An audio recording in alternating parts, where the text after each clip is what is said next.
바티칸의 눈물의 방 룸 오브 티어스는 세상의 눈길에서 완전히 떨어진 조용한 공간이다. 교황으로 선출된 직후 새 교황이 처음으로 교황 복장을 입는 장소이자 내면의 갈등과 은총의 만남이 교차하는 신비로운 방이다.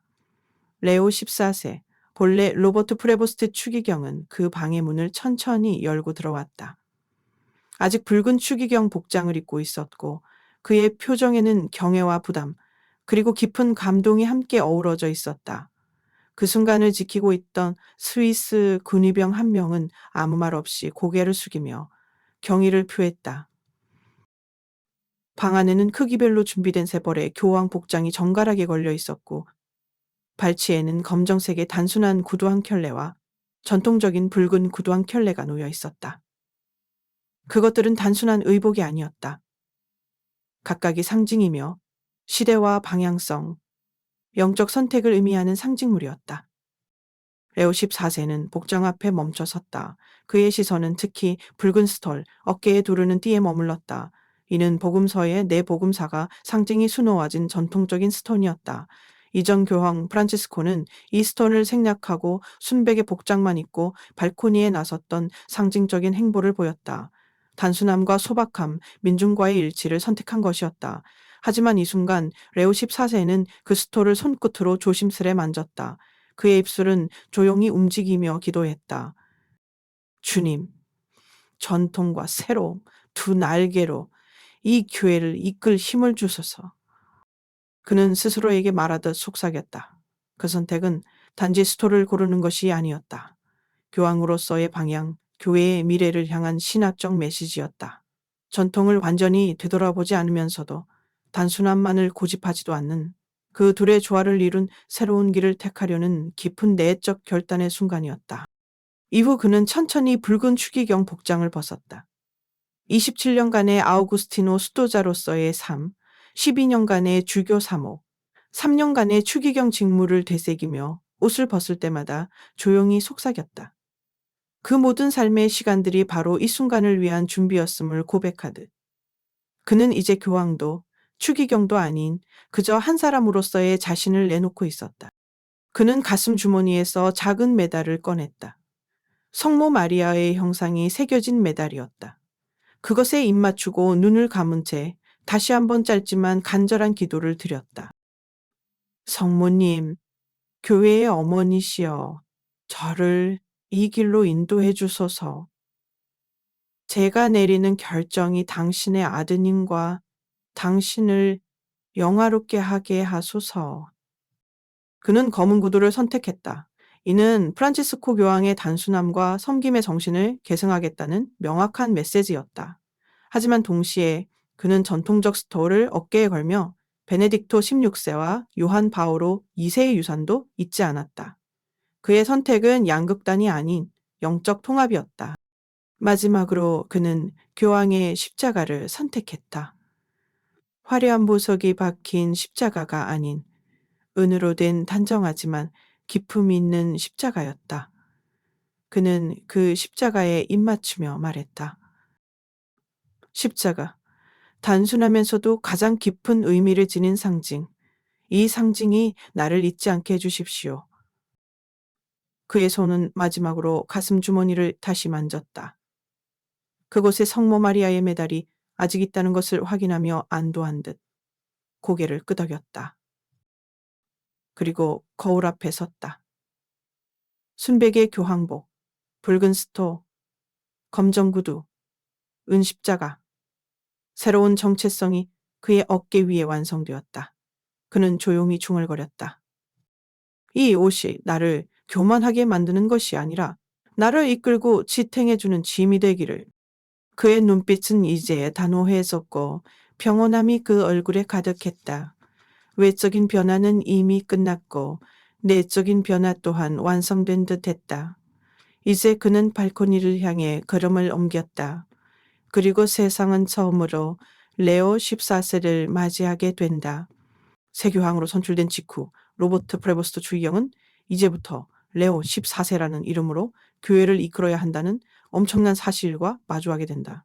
그러나 세상이 보기 전에 그 자신부터 먼저 마주해야 할 진실이 있었다. 바티칸 내 깊숙한 곳에 위치한 눈물의 방, 바로 그곳이 하느님 앞에서 자신을 벗겨내는 첫 여정의 공간이 된다. 그 방에서 교황은 단지 옷을 갈아입는 것이 아니라 자신을 비우고 새롭게 받아들이는 내면의 회심을 겪는다. 레오 14세는 방에 들어서자마자 잠시 멈추었다.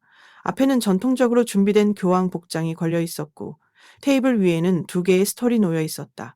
하나는 단순한 흰색의 스톤, 다른 하나는 복음사가 4명의 형상이 정교하게 수놓아진 전통적인 스톨이었다. 과거 베네딕토 16세와 요한 바오로 2세가 착용했던 그 전통의 상징. 하지만 그의 전임자 프란치스코는 그 스톨 없이 단순한 흰 옷만을 입고 나타남으로써 교황직의 본질을 겸손함과 민중 중심의 사목으로 해석했다. 레오 14세는 손을 뻗어 그 자수 놓인 스톨을 천천히 쓰다듬었다. 그의 손끝이 잠시 머뭇거렸고 눈가에는 고요한 물기가 맺혔다. 그는 소리 없이 기도했다. 주님, 저에게 전통을 존중할 지혜와 새로움을 두려워하지 않을 용기를 주소서. 그의 몸은 스톨 앞에서 떨렸지만 그의 내면은 점점 확고해지고 있었다.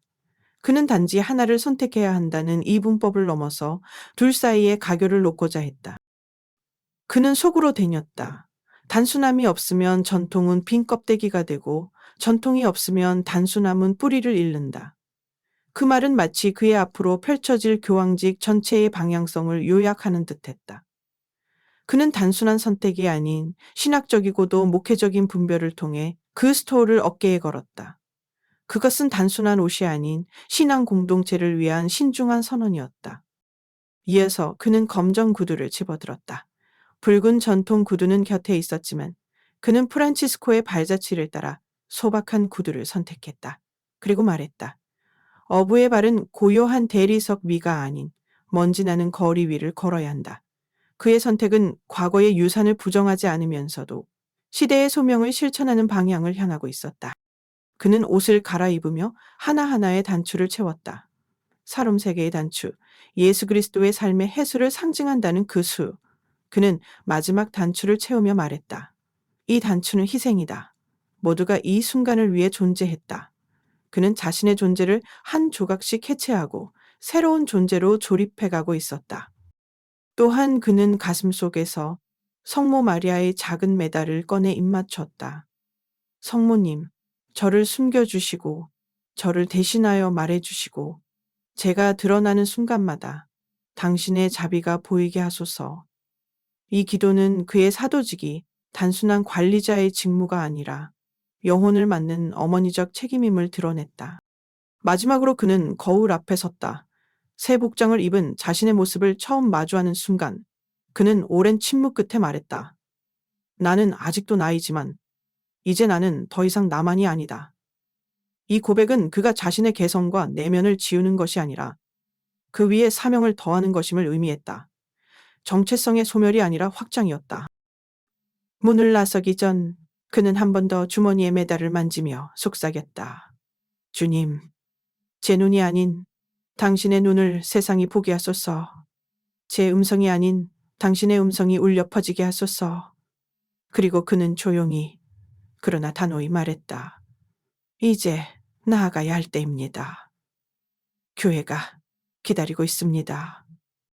그 걸음은 단지 복도를 향한 이동이 아니라 세상을 향한 사도의 첫 발걸음이었다. 그 누구도 알 수 없지만 그가 고요히 나눈 모든 속삭임과 눈물, 분별과 기도는 교회의 향후 방향을 예고하고 있었다. 바티칸의 눈물의 방룸 오브 티어스는 단순히 복장을 갈아입는 장소가 아니다. 그것은 한 인간이 하느님의 부르심에 응답하며 상징을 통해 자신에게 맡겨진 새로운 존재를 받아들이는 신비한 공간이다. 바로 이곳에서 로버트 프레보스트 추기경은 교황 레오 14세로서의 첫걸음을 내딛는다. 그러나 그 첫걸음은 화려함이 아니라 고요한 숙고와 상징 하나하나에 담긴 신학적 의미를 음미하는 여정이었다. 방 안에는 전통적인 예법에 따라 세 벌의 교황 복장이 사이즈별로 준비되어 있었고 각각의 옷에는 수세기 동안 이어져 온 깊은 상징이 깃들어 있었다.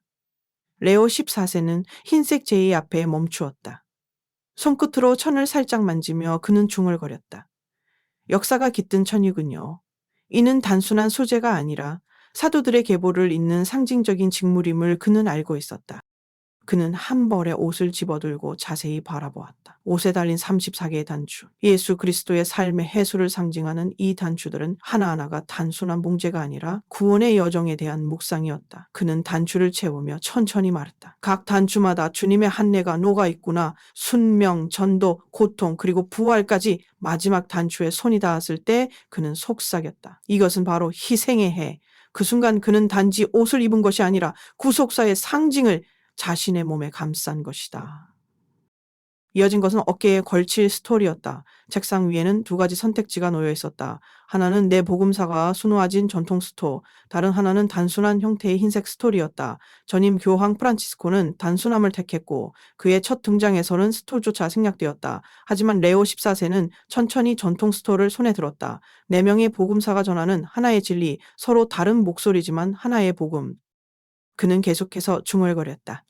전통과 단순함은 경쟁하는 것이 아니라 서로를 완성시키는 것. 둘 다 있어야 교회가 날 수 있다. 마치 두 날개처럼. 이 한마디는 그의 교황직 전체에 대한 신학적 방향을 함축하는 상징이었다. 결국 그는 전통 스토를 선택했고 이는 단지 복장 선택이 아닌 교회 역사와의 대화였으며 전임자들의 정신과의 조화였다. 그는 가슴 주머니에서 작은 은색 메달을 꺼냈다.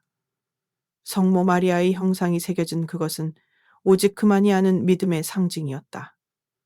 그는 조심스레 그것에 입을 맞추며 기도했다. 성모님, 저의 가슴 가까이에 항상 계셔주세요. 제가 잘 보이지 않더라도 당신의 자비가 보이게 하소서. 이어 그는 교황 십자가를 선택해야 했다. 여러 개의 십자가가 준비되어 있었고 각기 다른 스타일과 재질, 의미가 있었다. 보석이 박힌 십자가부터 프란치스코 교황이 애용한 단순한 십자가까지 그는 그 중에서 전통적인 디자인이지만 화려하지 않은 은으로 된 십자가를 들어올렸다. 그리고 말했다. 십자가는 복잡할 필요가 없다. 그 자체로 충분히 기쁘니까. 그가 십자가를 목에 걸자 복장이 완성되었다. 그러나 그는 그것을 단지 완성이라 여기지 않았다. 오히려 그는 이렇게 말했다. 이 복장이 나를 만드는 것이 아니라 나를 지탱하는 것이다. 이 복장은 나를 위대하게 보이게 하는 것이 아니라 나를 작게 만드는 도구이다. 내가 작아질수록 하느님이 더 커지시니까. 그는 마지막으로 거울 앞에 섰다. 거울 속에는 새 복장을 입은 자신이 있었다. 순백의 제의, 전통 수도, 은 십자가, 그리고 검은 구두. 겉모습은 분명 달라졌지만 그는 그 속에서 더 깊은 내면의 변화를 느꼈다. 그는 혼잣말처럼 속삭였다. 이 복장은 나를 가리는 것이 아니라 내가 누구인지 드러내는 거울이다.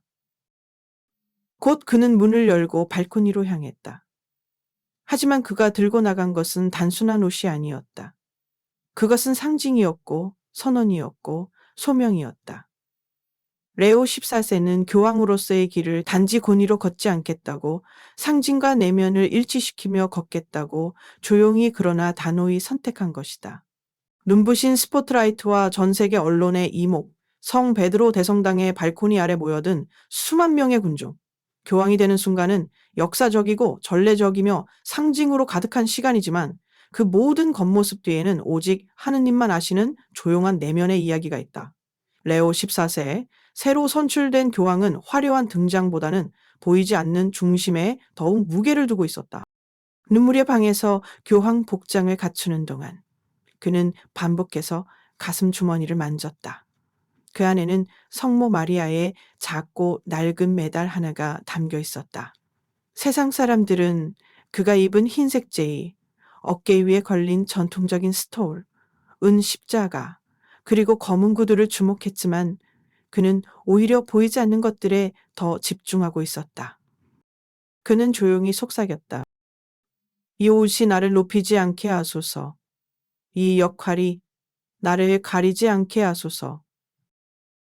그 기도는 복장이 주는 권위가 아니라 그것을 지탱할 인격의 진실성을 간절히 구하는 기도였다. 의식의 마지막 순간, 그는 다시 한번 메달을 꺼내 입을 맞추며 기도했다. 성모님, 이 상징들이 저를 덮지 않게 하시고 오히려 저를 드러내게 하소서. 제가 누구를 대표하고 누구를 섬겨야 하는지 잊지 않게 하소서. 그는 복장 하나하나에 의미를 부여했지만 동시에 그것들이 갖는 한계도 인식하고 있었다. 스토든 권위의 상징이지만 그는 그것을 복음서 니저자의 손길이라 표현하며 복음의 다양성과 일치의 상징으로 이해했다. 제2는 순백을 순계를 상징했지만 그는 말했다. 이 흰 옷은 때로 너무 쉽게 더럽혀진다. 깨끗이 유지하는 것이 목적이 아니라 사랑으로 때묻는 것이 목적이어야 한다. 이러한 그의 생각은 전임 교황 프란치스코의 영향을 짙게 반영하고 있었다. 프란치스코는 교황직을 특권이 아닌 섬김으로 해석했고 외적인 간소함과 내적인 친밀함을 동시에 추구한 인물이었다. 레오 14세 역시 검은 구두를 신으며 교황의 길은 대리석 위보다 먼지 나는 거리 위에 있어야 한다. 이 한마디에는 지도자의 본질은 높은 곳에 있음이 아니라 가까운 곳에 있음이라는 철학이 담겨 있었다. 그는 또한 이렇게도 말했다. 공적인 상징은 중요합니다. 하지만 더 중요한 것은 그 상징을 지탱할 수 있는 사적인 기도의 깊이입니다. 그는 상징과 본질, 외면과 내면 사이의 균형을 끊임없이 고민하고 있었다. 눈물의 방을 나서기 전 그는 거울을 바라보며 몇 초간 침묵했다. 나는 나이지만 이제 더 이상 나만은 아니다. 그의 눈에는 감정이 담겨 있었지만 그것은 흘러넘치는 감정이 아니라 조용한 책임감의 울림이었다. 문을 열기 직전 그는 마지막 기도를 속삭였다. 주님, 사람들이 제 얼굴을 볼 때 제 안에 당신을 보게 하소서. 사람들이 제 말을 들을 때 그 안에 당신의 진리를 느끼게 하소서. 이 기도는 대표자의 언어가 아니라 하나님의 대리인으로서의 존재 방식을 향한 고백이었다. 그는 발코니로 나가기 전 근위병을 바라보며 말했다. 기도해 주세요. 그 말은 의례적 인사도 형식적인 요청도 아니었다. 그것은 두려움과 확신, 인간성과 소명 사이에서 진심으로 전해지는 청원이었다.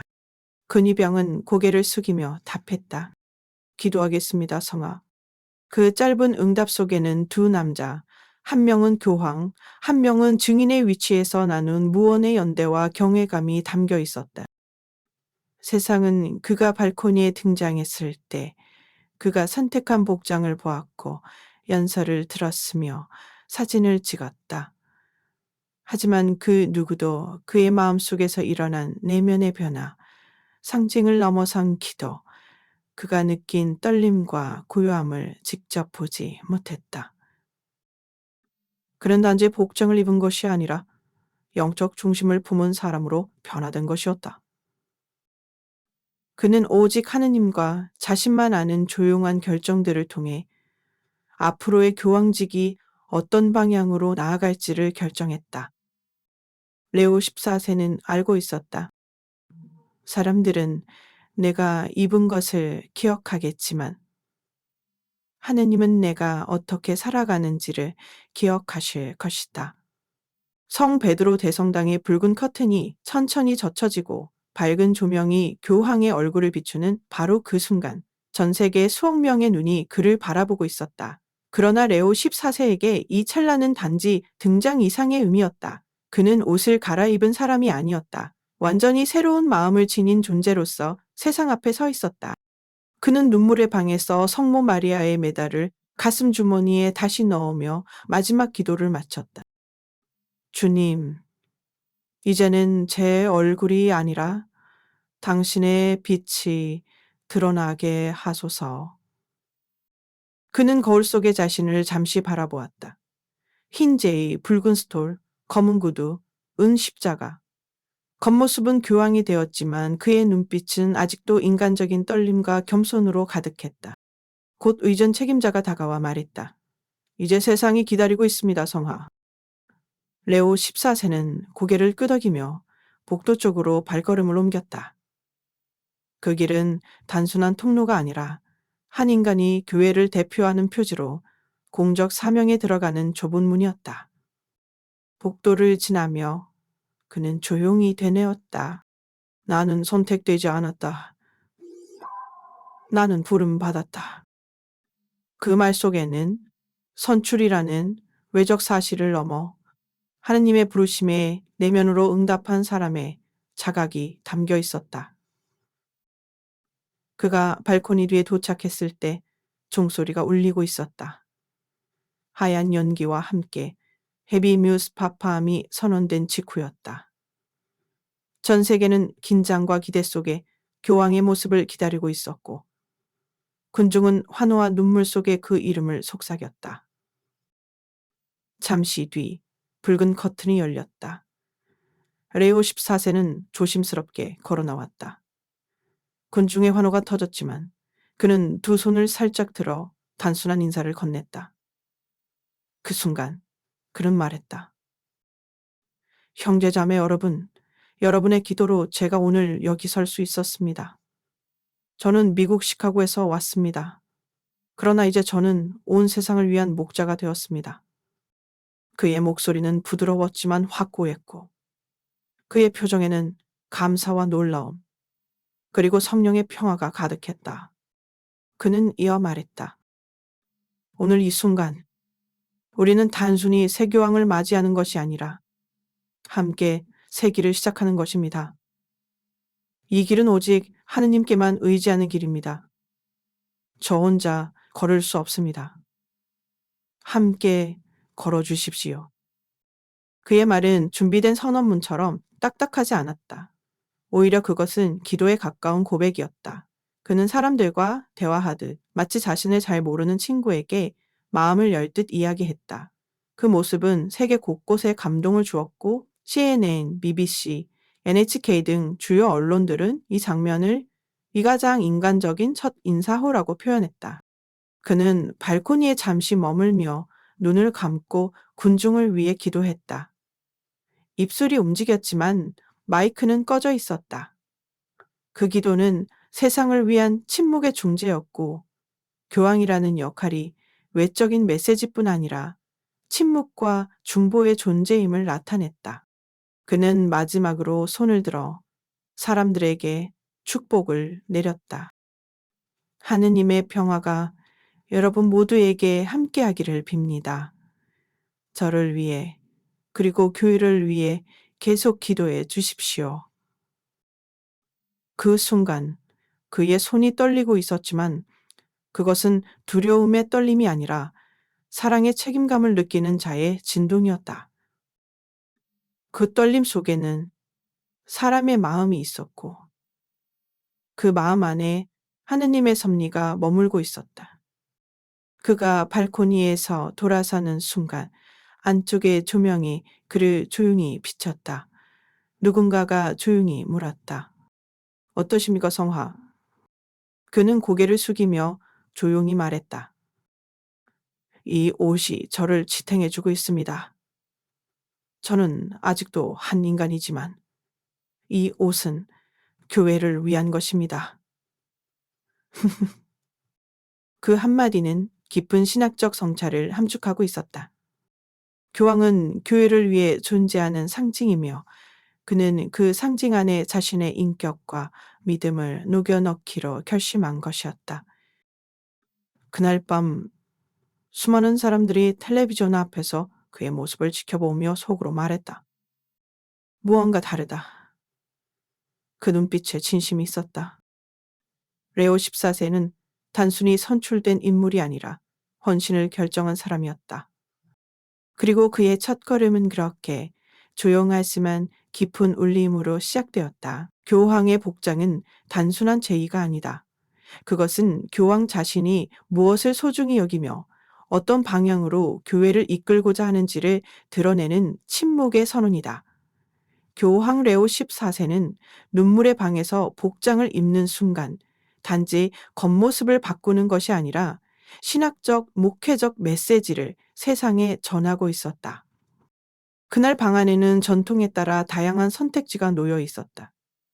교황의 제의는 물론 두 종류의 스토, 두 켤레의 구두, 몇 개의 십자가가 준비되어 있었다. 선택 하나하나가 시대와 흐름 그리고 신학적 입장을 반영하는 것이었고 레오 14세는 모든 선택을 기도와 침묵의 분별 속에서 해나갔다. 그는 먼저 스톨 앞에 섰다. 하나는 자수 없이 단순한 흰색 스톨, 다른 하나는 복음사가 4명의 상징이 수놓아진 전통 스톨이었다. 전임 교황 프란치스코는 교황으로 등장할 당시 스톨을 생략하고 흰 옷만 입었다. 겸손과 소박함의 메시지였다. 반면 베네딕토 16세와 요한 바오로 2세는 전통 스톨을 착용하며 교회의 전통과 권위를 드러냈다. 레오 14세는 잠시 두 손을 머뭇거리다가 결국 전통 스톨을 집어들었다. 그러나 그의 속마음은 단순히 권위 회복이 아니었다. 그는 중얼거렸다.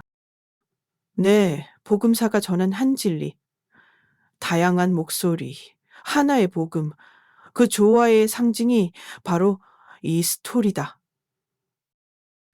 그는 단순함을 거부한 것이 아니었다. 오히려 단순함과 전통이 서로를 보완해야 한다는 신학적 신념이 그 선택을 이끌었다. 다음은 구두였다. 붉은 전통 가죽 구두와 검정색의 단순한 가죽 구두가 나란히 놓여 있었다. 붉은 구두는 전통적 조항의 상징이며 베네딕토 16세는 이를 통해 교회의 권위와 역사성을 강조했다. 반면 프란치스코는 검정 구두를 선택하며 교황이 평범한 백성과 같은 길을 걷는 존재임을 드러냈다. 레오 14세는 주저하지 않고 검정 구두를 집었다. 교황은 대리석 위만을 걷는 존재가 아니다. 먼지 나는 거리 위를 걸어야 한다. 그 말은 교회의 중심이 건축물이나 권위가 아닌 하느님의 백성과 함께 걷는 여정이라는 신념의 표현이었다. 그는 또한 은으로 된 십자가를 목에 걸었다. 금이나 보석이 장식된 십자가도 있었지만 그는 단정하면서도 품이 있는 전통적인 십자가를 택했다. 십자가는 그 자체로 충분하다. 과하게 꾸밀 필요도 감추려 할 필요도 없다. 그의 선택은 십자가 정신에 충실하겠다는 다짐이었다. 그는 십자가에 입맞추며 속삭였다. 이 십자가는 나를 드러내는 것이 아니라 나를 부수고 주님을 드러내는 상징이어야 한다. 마지막으로 그는 스스로에게 말했다. 내가 입는 이 복장 하나하나가 말하지 않아도 말하는 언어다. 나의 교황직이 어디로 향할지, 어떻게 섬길지를 미리 보여주는 예언이다. 그는 옷을 다 입은 뒤 거울을 마주했다. 그리고 말했다. 나는 새로운 이름을 받았지만 나의 중심은 사라지지 않았다. 이 옷은 나를 새롭게 만드는 동시에 내가 누구였는지를 더 분명하게 드러내는 도구이다. 그 순간 복장은 단지 겉모습이 아니라 소명과 결단, 방향성 그 자체가 되었다. 이 모든 선택은 단순한 개인의 취향이 아니었다. 그것은 레오 14세가 교회에 주고 싶은 메시지 그 자체였다. 스톨은 복음의 일치와 다양성, 구두는 민중과의 일치, 십자가는 헌신과 고난, 그리고 제의는 정결한 섬김의 자세를 나타내는 종합적 언어였다. 레오 14세는 알고 있었다. 상징은 쉽게 소비된다. 하지만 그 상징이 진짜가 되려면 삶으로 살아내야 한다. 그는 그 상징들을 마치 하느님께 바치는 약속처럼 받아들였다. 그리고 그 약속을 따라 살아가기 위해 첫걸음을 준비했다. 복장을 고른 것이 아니라 사목의 언어를 입은 것이었다. 그는 세상을 향해 발걸음을 내딛기 직전 성모 마리아의 메달을 가슴에 꼭 붙이며 속삭였다. 주님, 이 상징들이 나의 자랑이 되지 않게 하시고 나의 책임이 되게 하소서. 눈물의 방에서 모든 복장을 갖춘 후 교황 레오 14세는 잠시 멈춰섰다. 아직 문은 닫혀 있었고 복도 저편에는 그를 기다리는 수많은 시선이 있었다. 붉은 스토를, 흰 제의, 검은 구두, 은 십자가. 겉모습은 완전히 교황이었지만 그 마음속에는 여전히 한 인간의 떨림과 고요한 기도가 남아 있었다. 그는 마지막으로 가슴 안쪽에 숨겨둔 성모 마리아의 메달을 손끝으로 만졌다. 그 메달은 아무도 보지 못하지만 그에게는 가장 중요한 상징이었다. 이제 시작입니다. 그는 속으로 말했다. 하지만 홀로가 아닙니다. 문이 조용히 열리고 그는 한 걸음 내디뎠다. 천천히 그러나 교리의 찬걸음으로 대성당 복도로 향했다. 복도 끝에는 의식 담당 추기경과 함께 130여 명의 추기경들이 대기하고 있었다. 그들의 눈빛은 긴장과 존중, 호기심과 기대가 교차하는 복잡한 빛으로 가득했다. 그가 가까워질수록 침묵은 점점 더 깊어졌다. 어느 누구도 소리를 내지 않았지만 침묵 자체가 언어가 되고 있었다. 오른쪽에 서 있던 한노, 로 추기경이 가볍게 고개를 숙였다. 그의 눈에는 깊은 감동이 담겨 있었고 손끝은 가슴 위에 머물렀다. 레오 13세는 작게 고개를 끄덕이며 응답했다. 그것은 위계의 표현이 아니라 인간적 존중의 몸짓이었다. 어떤 추기경은 그의 구두를 바라보았고 어떤 이는 그의 십자가에 시선을 두었다. 그러나 많은 이들은 그의 눈빛에 머물렀다. 그 눈빛은 말하지 않았지만 분명히 전하고 있었다. 나는 스스로 이 자리에 온 것이 아닙니다. 그리고 나는 섬기러 왔습니다. 그가 걷는 복도 좌우에 줄지어 선 추기경들은 저마다 다른 감정을 안고 있었다. 어떤 이는 자신이 아닌 그가 선택된 것을 안도했고 어떤 이는 불안감 속에 기대를 품었다. 그러나 누구도 그의 걸음을 가볍게 보지 않았다. 그 걸음 안에는 한 사람의 여정 전체가 응축되어 있었기 때문이다. 그는 중간쯤 멈추었다. 그 앞에는 프란치스코 교황과 함께 긴 세월을 보낸 아시아계 추기경이 서 있었다. 그의 눈빛은 조용히 그러나 깊게 교황을 응시하고 있었다. 레오 14세는 먼저 고개를 숙였다. 형제님, 그가 낮게 말했다. 그러자 그 추기경도 고개를 숙이며 답했다. 당신을 위해 기도하겠습니다. 이 간단한 교환은 의전이나 권위를 넘어서 형제애와 공동체의 의식의 진심 어린 표현이었다. 그는 계속 걸었다. 어느새 분위기는 긴장보다는 경외심과 조용한 수용으로 바뀌고 있었다. 추기경들은 하나둘씩 고개를 숙였고 어떤 이는 십자성호를 긋기도 했다. 그 누구도 외쳐 환영하지 않았지만 그 조용한 몸짓 하나하나가 한 시대의 시작을 환영하는 고요한 박수와 같았다. 그는 마지막으로 의전 책임자인 비서관 앞에 섰다. 모두 준비되었습니다, 성아. 비서관이 조용히 말했다. 세상이 기다리고 있습니다. 그 순간 레오 14세는 아주 짧게 눈을 감고 기도했다. 주님, 이 걸음이 저를 드러내는 것이 아니라 당신의 길을 드러내게 하소서. 그리고 그는 고개를 들고 미소 지었다. 그 미소는 자신감이 아니라 감사의 표현이었다. 그는 한 걸음 한 걸음 천천히 하지만 힘있게 발코니로 향했다. 그의 뒷모습을 바라보는 추기경들의 눈에는 더 이상 불안이 없었다. 그들은 이제 자신들의 선택을 신뢰하기 시작하고 있었다. 그가 문을 지나 사라질 때 한 젊은 추기경이 중얼거렸다. 저분의 걸음은 조용하지만 무겁다. 그 옆에 있던 노추기경이 말했다. 진짜 지도자는 소리 없이 움직인다. 그리고 세상이 조용히 따라온다. 레오 14세의 첫 걸음은 연설도 의전도 아닌 침묵 속의 선언이었다. 그리고 그 침묵이야말로 진정한 시작이었다.